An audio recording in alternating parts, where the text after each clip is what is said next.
여러분 반갑습니다. 대원교회 온라인 제자훈련 예수님의 사람.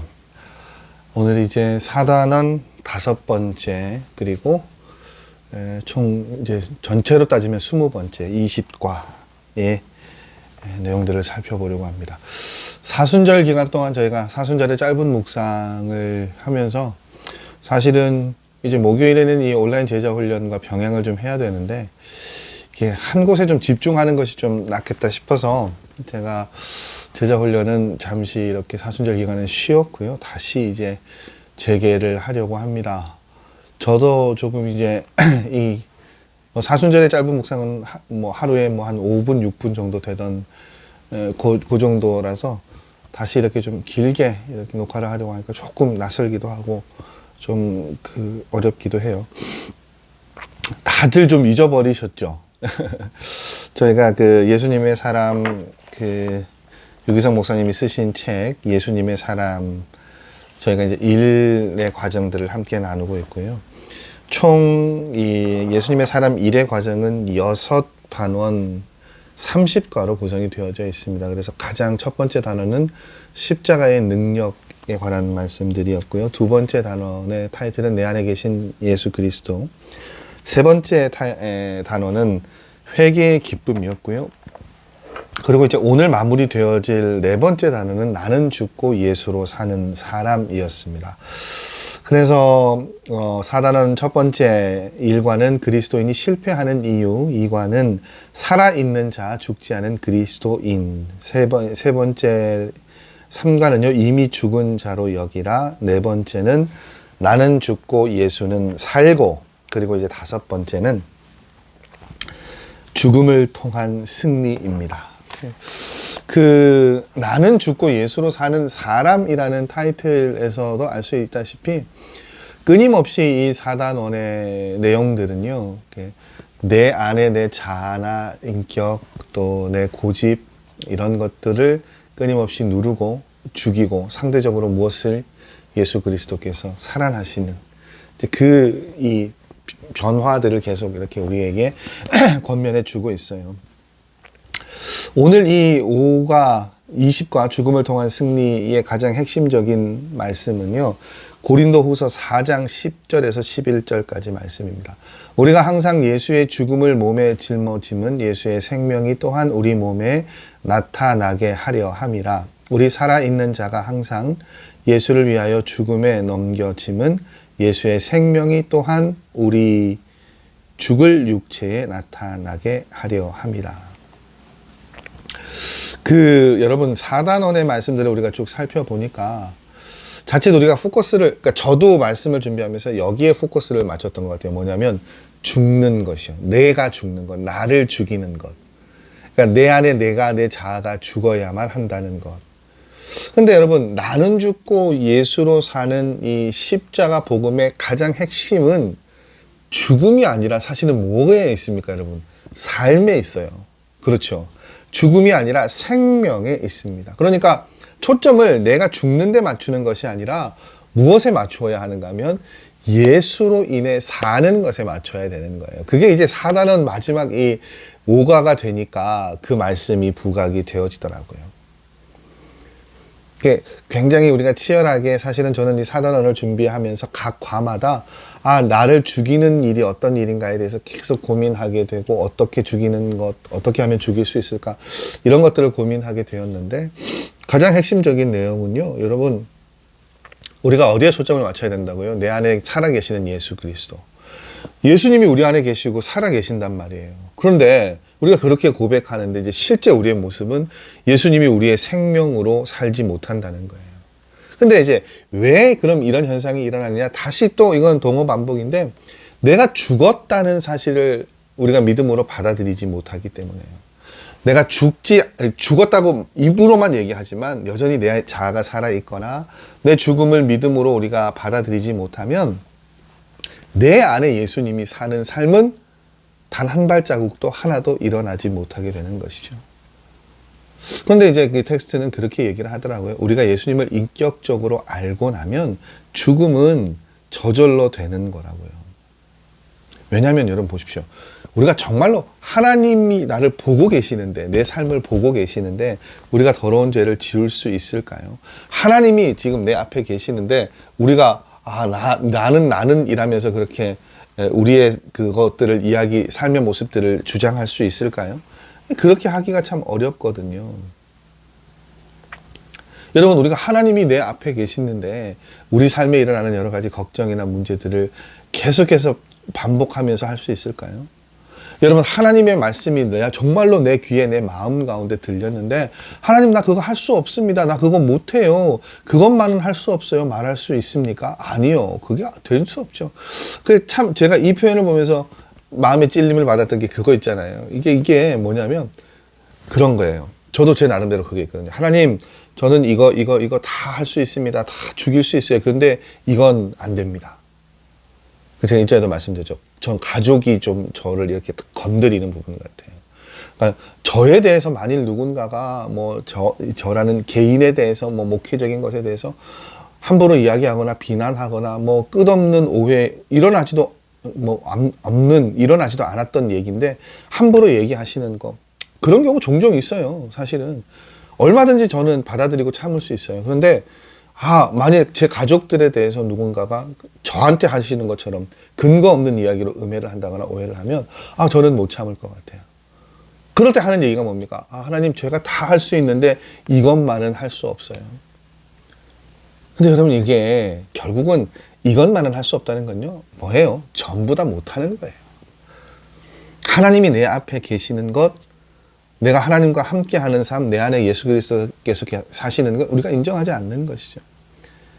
여러분, 이것이 바로 죽음이에요. 이 죽음이라는 것은요, 우리 육신의 죽음을 이야기하는 것 아니에요. 우리가 예수님을 정말로 영접을 하면 누구나 경험하는 거예요.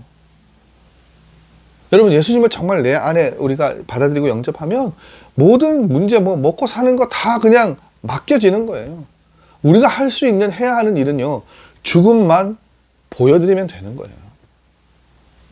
그래서 사도 바울이 뭐라고 이야기합니까? 죽음을 고백하며 사는 이유를 이렇게 이야기해요. 오늘 읽어드렸던 고린도후서 4장 10절에서 11절 말씀이에요. 다시 읽어드릴게요.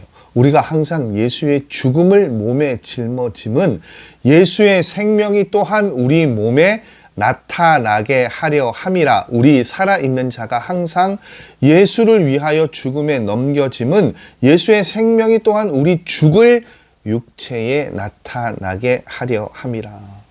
여러분, 사도 바울은 예수님의 죽음을 짊어지고 살았어요. 그러니까 자기 삶의 십자가를 지고 살았다는 이야기죠. 근데 왜 그러면 사도 바울이 항상 자기 십자가를 지고 살았습니까? 그 이유는요, 자기 삶의 이 십자가를 지고 살면 그때 그 순간 뭐가 일어나요? 예수님의 생명이 자신을 통해서 나타날 수 있다는 것 알았거든요. 예수님 안에서, 그리스도 안에서 죽은 사람은 어떤 시험도 이길 힘을 얻게 되는 것이죠. 죽음조차도 두렵게 할 수 없어요. 그리고 여러분, 정말 중요한 것은 그런 믿음, 그런 고백을 통해서 어떻게 해요? 예수님의 생명의 역사가 나타나는 거예요. 유 목사님이 간증이죠. 2001년 11월에 유 목사님이 서울의 한 동강교회, 한 교회에서 이제 부흥 집회를 인도하시는데 쭉 일정을 진행하시다가 이제 저녁 집회를 앞두시고 그 성도님들하고 식사하시고 저녁 집회를 준비하시려고 이제 숙소로 돌아가시는 길이었는데 사모님한테 갑자기 이제 전화가 온 거예요. 왜 전화가 왔냐? 사모님이 이제 건강검진을 받았더니 암이라는 거예요. 그래서 이제 사모님이 여보, 저 암이래요 하고 그렇게 전화를 하시는 거예요. 그러니까 혼자 병원 갔다가 그 검진 결과 받고 사모님이 혼자 도저히 충격이나 이런 게 너무 크시었으니까 혼자 집으로 가실 만한 여력이 없으셔서, 기력이 없으셔서 병원에서 전화를 한 거예요. 여러분, 목사님의 심정이 어땠겠습니까? 그 집회를 할 수 있을까요? 저는 못할 것 같은데, 저 같으면. 당연히 목사님도 너무 힘들었죠. 힘드셨다고 해요. 자신도 없고 사모님께 당장 달려 돌아가셔야만 될 것 같고. 그런데 이제 그렇게밖에 말씀드릴 수 없었죠. 목사님이 사모님한테 이렇게 말씀하셨대요. 여보, 너무 미안한데 내가 지금 당신한테 갈 수 있는 상황이 아니니까 일단 혼자 집에 가야 될 것 같아요. 아마 이렇게 얘기를 하셨대요. 근데 여러분 그렇게 말씀하시고 집회를 준비하시지만 목사님이 제대로 말씀이 준비가 되시겠습니까? 그거 여러분 어려워요. 그래서 여러분 제가 그 말씀, 그러니까 그 왜 목회자가 그 예배 전이나 뭐 이런 그 모든 사항에 좀 그 신경을 좀 덜 써야 되는가 하면 이게 조금 더 넓어지면 뭐 목회 전반적인 부분에 다 적용되어지는데 다른 이유가 없어요. 목회자가 그 준비되어지지 않고 뭔가 이렇게 좀 어긋나면요, 결국 어디서 실수가 나냐면 예배를 또 말씀을 선포하는 가운데 실수가 나요. 그러니까 신경이 안 쓰이도록 해 주시는 게 사실 여러분을 돕는 일이죠. 정말로 막 뭐가 하나 잘못되어 있고 뭐 예배가 뭐가 제대로 준비되어 있지 않고 그러면 신경이 지금 오로지 예배를 인도하고 말씀을 선포하는 데 집중해야 되는데 막 자꾸 이것도 걱정되고 저것도 눈에 가고 저것도 눈이 가고 이러면 어려워진단 말이죠. 집중하기가 참 쉽지 않아요. 근데 여러분 지금 아내가 암 진단을 받았단 말이에요. 이 말씀을 전할 수 있겠습니까? 안 되죠. 그 당연히 유목사님도 이제 그렇게 기도하신 거예요. 하나님, 제가 지금 말씀을 전해야 되는데 말씀을 전할 힘이 없습니다. 이 상황에서 제가 뭘 전할 수 있습니까? 이제 이렇게 기도했어요. 근데 그렇게 기도하시는데 즉각적으로 하나님께서 응답하시는데 어떤 응답이냐? 책망의 내용이었어요. 근데 그 책망의 내용이 뭐냐? 오늘 이 지금 사단원 오가의 내용이죠. 너는 네가 이미 죽었다고 고백해놓고 뭘 그렇게 또 죽겠다라고 이야기하느냐는 거예요. 그러면서 하나님이 이렇게 말씀하시죠. 오늘 저녁 집회에 참석하는 교인들 중에 내 아내처럼 큰 병에 걸려서 절박한 심정으로 해답을 구하는 사람이 있다면 넌 그 사람한테 무슨 말을 하겠느냐. 지금 내가 내 아내에게 해줄 말을 그 사람들에게 오늘 저녁 건네라, 선포하라, 전하라고 하나님께서 말씀하신 거예요. 그래서 그 말씀을 듣고 나니까 이제 유목사님이 어떤 깨달음이 있었냐면, 내가 이제 내가 정말로 이미 죽었구나, 죽어 있는 존재라는 걸 깨달을 수 있었대요. 그러면서 기도가 바뀌었죠. 하나님, 제 아내를 하나님께 맡깁니다. 제가 알 수 있는 건 아무것도 없습니다. 다만 오늘 저녁 말씀을 전하는 시간에 저희 아내와 같이 암 선고를 받고 온 사람이 있으면 말씀을 통해 구원해 주시는 하나님을 만나게 해 주십시오. 그렇게 기도하셨대요. 그리고 그날 저녁 정말 목사님이 열심히 최선을 다해서 말씀을 전하셨고 큰 은혜가 있었대요. 집회를 다 마치고 이제 그때서야 사모님이 아내가 생각이 나셨죠. 아내가 좀 어떤 상황인지 걱정도 되고, 아내에게 뭘 어떻게 얘기해야 될까, 그런 고민도 되고. 그래서 목사님이 굉장히 조심스럽게 두려운 마음으로 집에 가셨어요. 이렇게 배를 누르는데 사모님 표정이 생각보다 너무 밝으신 거예요.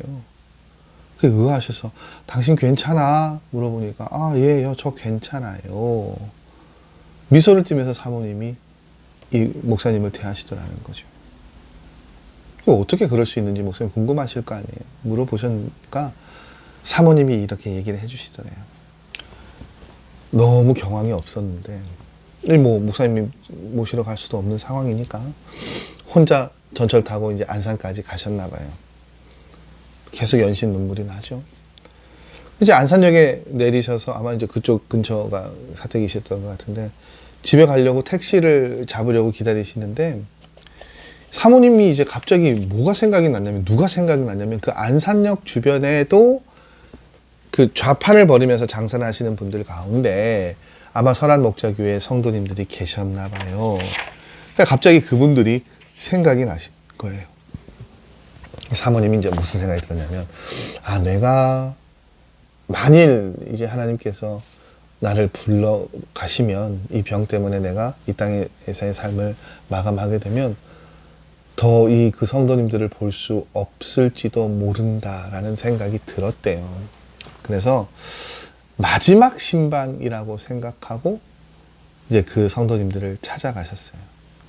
근데 그 방문을 그 성도님들이 너무 좋아하셨다는 거예요. 사모님이 자기들 찾아왔다고 기뻐하시는 모습들이 얼마나 감사했는지 좋았는지 그 모습을 보니까 이 사모님이 자기 문제를 잊어버릴 정도로 좋았다라고 그렇게 이야기를 하시는 거예요.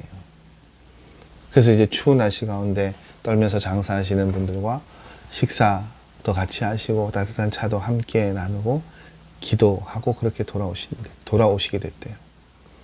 그렇게 돌아오시면서 택시를 탔는데 차 안에서 갑자기 이제 모든 것이 마지막이라고 이제 아마 생각을 하셨으니까 그 택시 기사분한테 전도를 해야 되겠다는 생각이 드시다는 거예요. 근데 뭐 여러분, 사모님의 상황은 절박한 상황이지만 받아들이는 분은 그렇지 않으니까 계속 사모님이 교회 얘기를 하니까 이 기사님이 좀 불편하셨나 봐요. 떨떠름한 표정을 지으셨대요. 그래서 사모님이 그렇게 얘기를 하셨대요. 기사님, 제가 병원에서 오는 길인데 방금 제가 병원에서 암 선고를 받고 왔습니다. 근데 기사님, 우리가 사는 세상 이후에는 분명히 천국이 있어요. 그러니까 꼭 예수님 믿으셔야 됩니다. 그렇게 말씀하시니까 이 기사님이 듣는 태도가 확 바뀌었대요. 그게 사모님 하시는 말에 귀를 기울이면서 들으신 거예요. 그리고 이제 차에서 내리시면서 사모님이 다시 한번 정말 간곡하게 기사님 꼭 예수 믿으세요. 그렇게 말씀을 드리고 권면을 하고 내리셨대요. 그러면서 이 사모님의 고백이 사실 병원에서 암이라는 판정을 들었을 때는 세상이 무너지는 것 같았대요. 그런데 곰곰이 생각해 보니까 지금 이 순간 하나님께서 나에게 가장 원하시는 것이 무엇일까? 거기에 대한 물음을 묻게 되시고 그것에 대한 답을 영혼을 사랑하고 구원하는 것이라고 답을 얻었던 거예요. 그래서 사모님은 그 사실을 받아들이고 성도님들을 찾아뵙고 복음을 전하니까 마음이 너무 편해졌대요. 그래서 사모님이 어떤 결단을 내렸냐면 하나님께서 저에게 얼만큼의 시간을 주실지 모르지만 그 시간을 하나님과 이웃을 위해 사용하겠습니다. 그렇게 고백하게 하시더래요. 이제 그 사모님의 이야기를 듣고 목사님이 어떤 깨달음을 얻으셨냐면 사람이 자신의 죽음을 받아들이고 삶의 초점을 내가 아니라 예수님께 맞추면 어떻게 해요? 죽음도 우리를 무너뜨릴 수 없다는 것을 깨달았다는 거죠. 2001년에 일어난 일인데 이제 사모님은 암 수술을 잘 받으셨고 고통스러운 치료의 과정이긴 했습니다만 완벽하게 회복이 되셨다고 해요.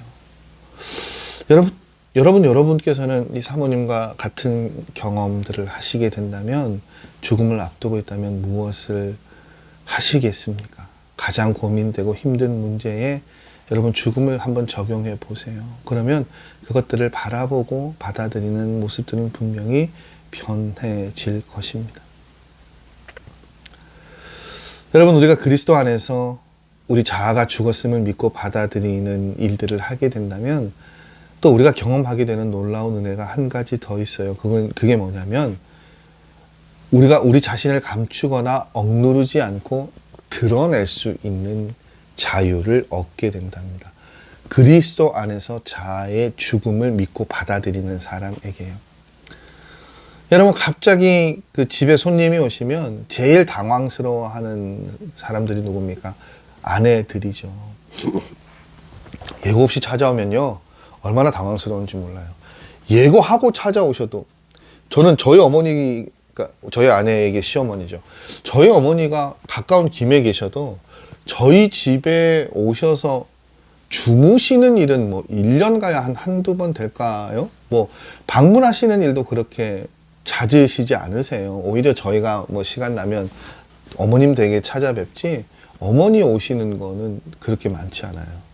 근데 그렇게 한번 어머니가 오시면 저도 이제 결혼 생활이 뭐 10년이 훌쩍 넘어가고 20년 가까이 되니까 처음에는 몰랐는데 지금은 보면 알겠더라고요. 아내가 며칠 전부터 막 냉장고 청소하고 막 이게 보여요. 이번에 저희 이제 토요일에 또 바자회 구경하러 오세요 말씀드려놔서 아마 저희 어머니 오실 것 같은데 아마 저희 아내는 오늘 제가 이제 수요일인데 녹화가 지금 수요일날 하고 있는데 지금 밑에서 저기 김치 담는다고, 바자에 김치 담는다고 오늘, 내일은 물건 분류한다고 또 나와야 될 것 같고, 청소할 시간이 없을 것 같은데 굉장히 아마 좀 고생을 하지 않을까 싶습니다. 그 예고돼, 누가 예고하고 방문을 해도 굉장히 보여지는 것에 애를 쓰게 되는데, 예고 없이 누가 찾아오면요, 그것만큼 당혹스러운 일이 없죠. 그러니까 막 어떻게 합니까? 막 눈에 보이는 것만 막 해놓는 거예요. 저는 그거 신방 가면서 많이 경험했죠. 예, 거실은 깨끗하시죠, 다들. 신방을 받으시면. 그럼 제가 뭐 이렇게 차 주시고 뭐 음식 주신다고 쉴 동안, 아, 집사님 여기 이 방 한번 구경해봐도 돼요? 여기가 구경해봐도 돼요? 그러면 그냥 보여주시는 가정도 있는데, 목사님 열지 마세요 하시는 가정 있으면 제가 안 엽니다. 짐작이 돼요. 뭡니까? 여기 깨끗해진 거실 안에 있던 것들을 다, 죄송합니다, 구겨 넣거나 때려 박아 넣으셨죠. 각 방마다. 그러니 문 열면 그러니까 저희 집도 그러니까 아수라장이지 않겠습니까? 겉으로 보기에는 거실이 깨끗하니까 정리가 잘 된 것처럼 보이지만, 정말 집안이 깨끗하냐? 그렇지 않죠. 지저분한 것이 보이지 않을 뿐 깨끗해진 건 아니죠. 무슨 말씀을 드리고 싶은가 하면, 많은 그리스도인들이 죄와 교만과 성질을요, 어떻게 해요? 힘겹게 누르면서 살아갑니다. 그러니까 근원적인 문제를 해결한 것이 아니라 죄를 감추고요, 교만하고 싶은데 그걸 꽁꽁 붙잡고 드러내지 않으려고 숨기려고 애를 쓰고요, 성질은 여전하거든요. 그런데 어떻게 해요? 성질이 없는 사람인 양 막 감추고 살아요. 내 자아가 죽으면 그리스도께서 내 안에 계셔서 그리스도로 인해 살게 되면 해결될 문제인데, 그게 아니니까요. 어떻게 해요? 그러니까 여러분, 그 성질을 참는 게 계속됩니까? 안 되죠. 가다가 갑자기 이상한 순간에 빡 소리를 지른단 말이에요. 있는 걸 다 드러내죠. 목회자도 마찬가지예요. 여러분, 저도요, 기도하죠. 하나님께서 하나님께 이 마음을 주십시오. 이 마음을 주십시오. 정말로 하나님께서 그 모든 것들을 다 가져가 주시고, 내가 모든 것을 다 내려놓아서 그 죽음을 통해서 승리하는 삶을 살고 싶어요. 저는 그래요. 저희 아버님을 뵈도 그렇고, 많은 목사님들이 은퇴하시면 막 건강적으로 힘들고 그게 다들 그렇게 얘기하시는 거예요. 몇십 년 동안 참고 사셨고, 그 스트레스를 다 감당하시다 보니까. 근데 목사님들의 기준은 그거거든요. 그 몇십 년 동안 참고 살아서 지금 병이 됐다는 거예요. 참 죄송한 이야기지만, 하나님의 말씀은 내 힘이나 내 의지로 억지로 누르면서 살아가야 된다고요? 아니요. 다 내려놓고 죽여야 된다고요. 그래야 여러분, 영육이 강건할 수 있다니까요. 여러분, 감추고 누르면서 나는 죄로부터 자유했고, 나는 교만하지 않고, 나는 인내하며 살았다라고 그렇게 생각하죠? 그거 아니잖아요, 여러분. 들키지 않았을 뿐요, 문제가 해결되어진 거 아니잖아요. 이긴 거 아니잖아요. 교만한과 싸워 이겼습니까? 아니죠. 겉으로는 겸손한 척 머리를 숙였지만, 머리를 숙이면서 속으로는요, 아유, 내가 당신한테 그냥 무릎 꿇고 만다, 머리 숙이고 만다, 그렇게 하는 것이 여러분 겸손함입니까? 아니에요. 속으로 여전히 나는 교만한데요. 애써 성질을 누르는 거죠. 속은 상에 들어가는데 겉으로 억지로 웃는 것이죠. 그러면 여러분, 그렇게 생활하면 신앙생활이 자유와 기쁨이 넘쳐납니까? 아니에요. 그건 또 하나의 짐이고 또 하나의 스트레스라니까요. 그러니까 여러분, 하나님의 말씀을 우리가 그렇게 받아들여야 돼요. 저도 여러분도요, 내가 하나님의 말씀은 교만하지 말라고 하는데, 인내하라고 하시는데 왜 나는 이렇게 되지 못할까? 하나님의 말씀대로 살아가는 사람이 되어야 하니까 내가 지금 교만을 내려놓지 못하지만 교만하지 않은 척 해야 되겠다. 평생 그렇게 나를 감추느라고 내가 더 힘들고 어렵고 스트레스 받는 거, 그거 하나님의 뜻 아니라니까요. 그건 또 하나의 짐이고 또 하나의 스트레스죠. 여러분, 우리가 잘 알고 있는 유교의 공자가 수신을 가르쳤습니다. 이 수신이 뭐냐면 마음을 닫고 계속 억제하는 거예요. 그러면 어떻게 해요? 성공할 수 있다라고 이야기를 하는 것이죠. 이것을 잘 갈고 닦아야 성인이 된다는 가르침이죠. 여러분, 신앙인이면서도요, 그리스도인이면서도 우리가 이렇게 유교적으로 생각하고 사고하는 그리스도인들이 얼마나 많은지 몰라요. 이 그리스도인들의, 이런 그리스도인들의 특징이 뭔 줄 아세요? 매사에 조심합니다. 또 조심합니다. 율법적이라는 거예요. 이 율법적인 것만 잘 지키면 되는 거예요. 그러니까 겉으로 겸손한 척 말하면 겸손인 줄 알아요. 그런데 마음이 겸손하지 않은데요. 마음은 교만하기 그지 없는데, 짝이 없는데요. 겸손한 척 한다고 그게 겸손입니까? 아니에요. 그런데 한국교회의 많은 성도들이 그렇게 겸손을, 그렇게 인내를, 그렇게 그리스도인의 삶의 모습을 배우고 있단 말이죠.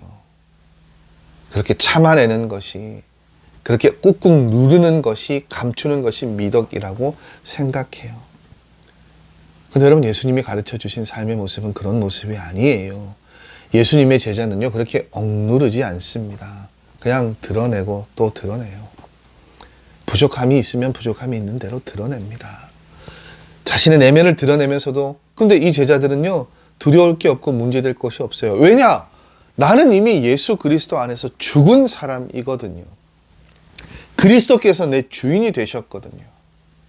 여러분, 이것이 그리스도인이 누리는 진정한 자유고 복이고 승리예요. 여러분, 저와 여러분이요, 모두 그런 존재가 되었으면 좋겠어요. 죄와 성질을 힘써 누르거나 감추거나 꾸미면서 사는 것이 아니라 그냥 그리스도를 통해 나는 이미 죽은 사람이다라고 고백할 수 있는 것이요. 여러분, 나는 죽고 예수로 사는 십자가 복음의 핵심은 어디에 있다고요? 죽음에 있다고요? 아니요. 생명에 있다고요. 예수로 살아가는 것에 초점이 있습니다.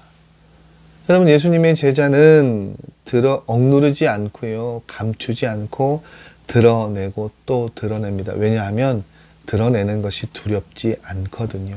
왜 두렵지 않습니까? 이미 죽은 자이기 때문이에요. 예수님이 내 주인이시기 때문입니다. 여러분, 이것이 그리스도인이 그리스도 안에서 누리는 자유요 복이라고 말씀하고 계십니다. 나는 죽고 예수로 사는 저는 제가 되기를 원하고 여러분이 되시기를 원합니다. 그래서 억지가 아니라, 꾸며내는 것이 아니라 내 안에 살아계시는 예수 그리스도 때문에 우리가 온전해질 수 있는 그러한 삶의 걸음들 꿈꾸시고, 한 주간 그렇게 죽음을 통한 승리를 묵상하시고 또 그러한 삶의 변화들을 꿈꾸실 수 있는 우리 귀한 제자 훈련반 반원들 여러분들 되시기를 바랍니다. 4단원 마쳐졌습니다.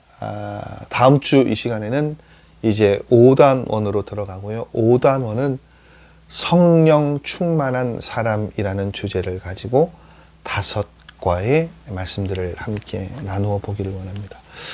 성령님을 우리가 말씀으로 들을 수 있느냐, 성령님에 관한 이야기들을 우리가 공부한다는 것 자체가 사실은 좀 앞뒤가 맞지 않는 이야기인 것 같죠. 근데 여러분, 저는 우리가 성령님을 너무 현상적으로만 이해하려 하고 있고요. 너무 현상적으로만 바라보려 하고 있기 때문에 오히려 말씀을 통해서 성령님이 어떻게 우리에게 다가오시고 우리 안에 성령님이 어떻게 내주하시고 임재하시는지 그것들을 알게 되면 그것이 훨씬 더 유익이 되지 않을까, 그런 생각을 해봅니다.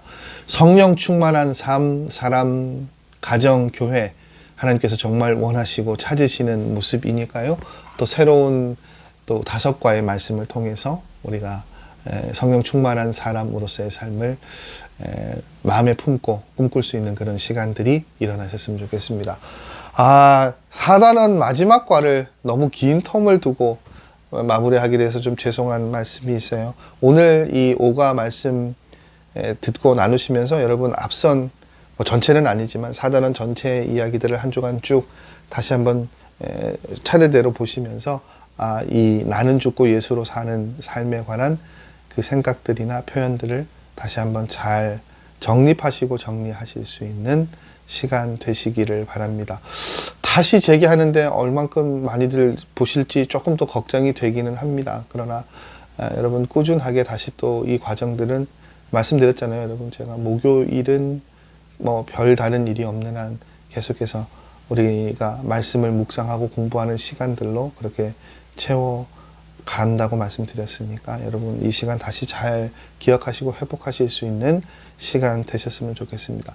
여러분 한 주간도 평안하시고 기도해 주세요. 여러분 이번 주 토요일 날 바자회인데 첫 해 2019년에 저희가 처음 저기 마당에서 했을 때는 처음이었고 그렇게 저희 그런 방식으로 하는 게 처음이었고 생각보다 많은 분들이 오셔서 걱정했던 것보다 준비했던 것보다 좀 좋은 그러니까 결과적으로는 나쁘지 않았는데 이번에는 우리 성도님들부터 좀 굉장히 많이 적극적으로 참여하시지 못하시는 것 같아요.